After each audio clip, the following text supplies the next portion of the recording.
નમસ્કાર મિત્રો, આજે આપણે એક એવી યોજનાની વાત કરવાના છીએ જે ગુજરાતના ખેડૂતો માટે ખાસ બનાવવામાં આવી છે, કૃષિ વૈવિધ્યકરણ યોજના। તો મિત્રો ચાલો જરા ઊંડાણમાં સમજીએ કે આ યોજના શું છે અને ખેતીના કામમાં એ કેવી રીતે ઉપયોગી થઈ શકે છે। મિત્રો, સ્ક્રીન પર જે આંકડો દેખાય છે એ જોઈને થોડી નવાઈ લાગે। માત્ર 500 રૂપિયા? હા, બરાબર, પણ સવાલ એ છે કે ફક્ત 500 રૂપિયામાં સરકાર ખેડૂતોને શું આપવા માંગે છે? તો જુઓ, આ 500 રૂપિયાના બદલામાં મળે છે આખી ખેતીની કીટ, જેમાં એક બિયારણ કીટ, DAP ખાતરની એક થેલી, ફ્રોક ખાતરની એક થેલી અને સાથે નેનો યુરિયાની એક બોટલ પણ સામેલ છે। મતલબ કે પાકની શરૂઆતનો જે મોટો ખર્ચો હોય છે ને, એમાં આનાથી સીધી રાહત મળી શકે છે। મિત્રો, ખરેખર આ એક મોટી મદદ કહી શકાય। સારું, તો હવે આપણે આ યોજનાના મૂળમાં ઉતરીએ અને બરાબર સમજીએ કે આ યોજના શું છે અને કોના માટે છે। મિત્રો, એક વાત ખાસ નોંધી લેજો, આ યોજના મુખ્યત્વે ખરીફ પાક એટલે કે આપણા ચોમાસુ પાક માટે છે અને એના માટે ઓનલાઈન અરજી તો શરૂ પણ થઈ ગઈ છે। મિત્રો, અરજી કરવાની છેલ્લી તારીખ છે 31 માર્ચ 2026। મિત્રો, હજી આપણી પાસે સમય ઘણો છે, પણ કહેવાય છે ને કે સમયસર ચેતી જવું સારું, એટલે તૈયારી અત્યારથી શરૂ કરી દેવી એમાં જ સમજદારી છે। અને મિત્રો, તૈયારીની વાત આવી છે તો અરજી કરતાં પહેલાં શું શું તૈયારી કરવી પડશે, કયા કયા કાગળિયા ડોક્યુમેન્ટ હાથ વગા રાખવા પડશે, તો ચાલો એના પર એક નજર નાખી લઈએ, જેથી ફોર્મ ભરતી વખતે કોઈ દોડધામ ન થાય। જુઓ, આ લિસ્ટ તમને લાંબુ લાગી શકે છે, પણ આ બધા દસ્તાવેજો સામાન્ય રીતે આપણી પાસે હોય જ છે, દરેક ખેડૂત પાસે હોય જ છે। જેમ કે રેશન કાર્ડ, જમીનના 7, 12 અને 8 આના ઉતારા, બેંકની પાસબુક અને ઓળખ માટે આધાર કાર્ડ કે પછી લાયસન્સ। હા, જો અરજદાર NC કે ST કેટેગરીમાં આવતો હોય તો જાતિનું પ્રમાણપત્ર, અને BPL કાર્ડ ધારક હોય તો મિત્રો તેનું પ્રમાણપત્ર પણ જોઈશે। આ બધા કાગળિયા જો પહેલેથી જ તૈયાર કરીને રાખ્યા હોય તો ઓનલાઈન અરજીનું કામ એકદમ ફટાફટ અને સહેલાઈથી પતી જશે। તો મિત્રો, ચાલો હવે આખી વાતના સૌથી મહત્ત્વના ભાગ પર આવીએ।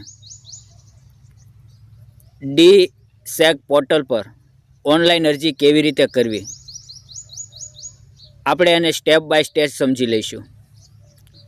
હવે જુઓ, જે લોકો આ પોર્ટલ પર પહેલીવાર અરજી કરી રહ્યા છે કે આ પોર્ટલ પર પહેલીવાર જઈ રહ્યા છે, એમને સૌથી પહેલાં તો એક નવું એકાઉન્ટ બનાવવું પડશે। પણ જો પહેલાં ક્યારેય આ પોર્ટલ પર અરજી કરી હોય તો એ લોકો સીધા જ લોગિન કરી શકે છે। મિત્રો, નવું રજિસ્ટ્રેશન કરવું બહુ સહેલું છે। સૌથી પહેલાં દેશ અધરવેટ સહાય.gujarat.government.in વેબસાઇટ પર જવાનું, ત્યાં રેશન કાર્ડ નંબર અને મોબાઈલ નંબર નાખવાનો, પછી તમારા મોબાઈલ પર એક OTP આવશે, એ નાખીને ખાતરી કરવાની। આટલું કરશો એટલે રેશન કાર્ડમાં જે નામ હશે એની યાદી તમને સ્ક્રીન ઉપર દેખાશે।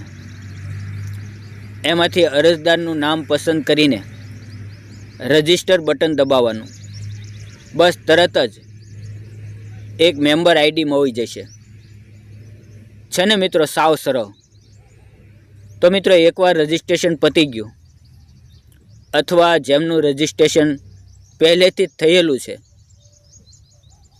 એમણે બસ એ મેમ્બર આઈડી અને મોબાઈલ પર આવેલા ઓટીપીથી લોગિન કરી લેવાનું છે. હવે તમે જેવું લોગિન કરશો એટલે અરજી કરવાનું ફોર્મ ખુલશે. આ ફોર્મ મુખ્યત્વે 4 ભાગમાં વહેંચાયેલું છે, જેમાં થોડી સામાન્ય માહિતી, તમારી વ્યક્તિગત વિગતો, બેંકની વિગતો અને છેલ્લે દસ્તાવેજ અપલોડ કરવાનો વિભાગ હશે. આ 4 ભાગ ધ્યાનથી ભરવાના રહેશે. આ ફોર્મ ભરતી વખતે મિત્રો કેટલીક ખાસ વિગતો હાથ પર રાખવી, જેમ કે નામ, સરનામું, જન્મ તારીખ જેવી વ્યક્તિગત માહિતી. જમીનની વિગતો માટે 7-12માંથી સર્વર નંબર અને 8 ખાતા નંબર જોઈ લેવાના.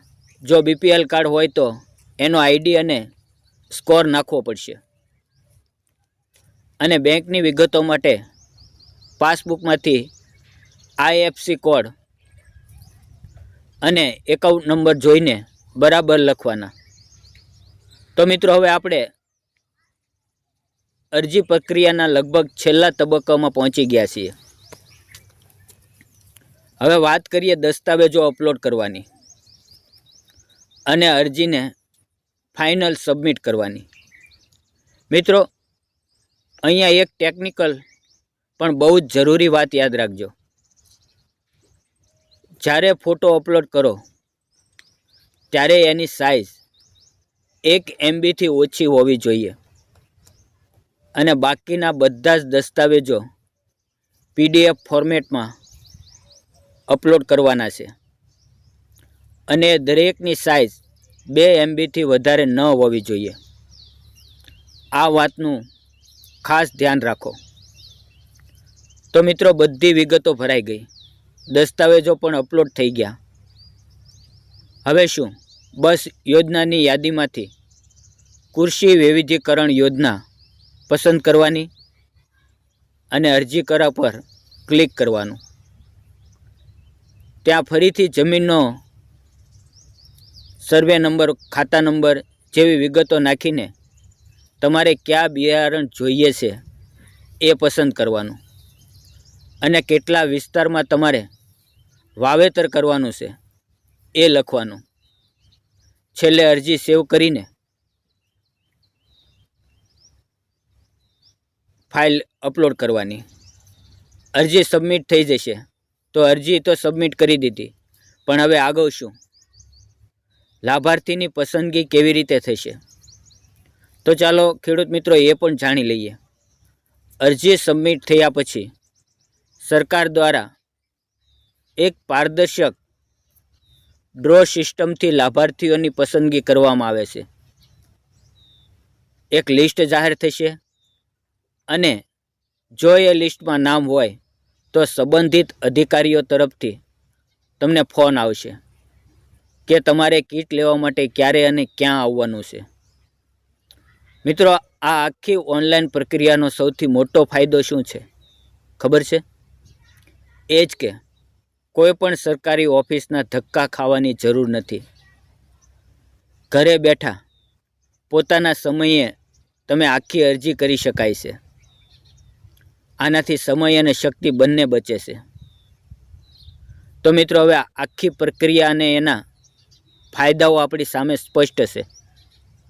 હવે એક જ સવાલ વિચારવાનો રહે છે કે શું આ યોજના અને એમાંથી મળતી મદદ આપણી ખેતીની પદ્ધતિ અને આપણી જરૂરિયાતો સાથે